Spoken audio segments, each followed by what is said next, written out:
Sorare, ça vous dit rien, mais ce qu'elle fait, ça nous dit à tous quelque chose. On parle d'entreprise, on parle d'une start-up française qui va très bien. Elle vient de battre un record, c'était annoncé ce matin. Sorare, donc, ils ont levé un demi-milliard d'euros. C'est le record absolu de l'histoire de ce qu'on appelle la French Tech. Et alors, vous allez voir que c'est le futur, mais que ça a effectivement dit quelque chose à tout. C'est une idée vieille comme Diego Maradona, donc tout le monde en a eu un jour dans sa vie. Ça existe depuis les années 50.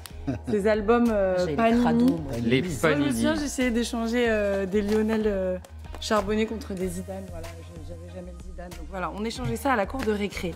Deux entrepreneurs français, donc de Sorare, ont eu l'idée de recréer ce concept de carte à collectionner à l'ère du numérique. Donc regardez, on va aller sur leur site de Sorare, ça ressemble vraiment à des vignettes Panini. Vous avez par exemple, c'était sur le site récemment, là, je suis allée tout à l'heure voir, il y avait Lionel Messi, vous pouviez acheter la vignette de Lionel Messi. C'était très rare parce que ça coûtait, les enchères montaient à 31 000 € pour acheter cette vignette de Lionel Messi. C'est en vente jusqu'à minuit, si vous voulez. Non, alors là, je comprends. À l'école, c'était 1 franc, même pas. Ah oui, mais c'est Lionel Messi, pour les on a que enfants, 10. ça. Alors attendez, un Panini, elle a raison, nous c'était 1 franc la vignette. Oui, sauf que si vous étiez le seul à avoir Zidane et que vous allez le rééchanger après, ça pouvait monter en valeur. Maintenant, vous pouvez aller voir des sites. Ah bah, je vais me mettre au panier. Je les échange. J'avais contre Attendez, c'est une image digitale, attention, c'est une image digitale. Elle est unique. Expliquez-nous, Marie, pourquoi c'est aux enchères jusqu'à minuit ce soir. Il y a une vignette de Lionel Messi. Ouais. Elle a été. Elle est unique, enfin, ou elle est très Il y en rare. a 10. En fait, elle est digitale, unique et dans la fameuse blockchain.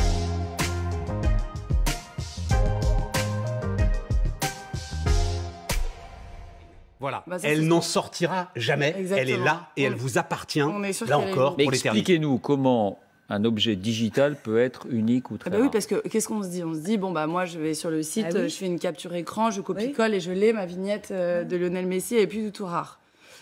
Ce qu'ils ont inventé, ça fait 4 ans que ça existe, ça s'appelle les NFT. Je vais le dire avec un accent horrible parce que je suis française, les non-fungible tokens. En gros, ce sont des sortes de tampons numériques. Vous me dites, hein, Stéphane. C'est des sortes de tampons numériques qui prouvent l'authenticité et l'unicité d'un contenu digital. Donc, en l'occurrence, de cette vignette de Lionel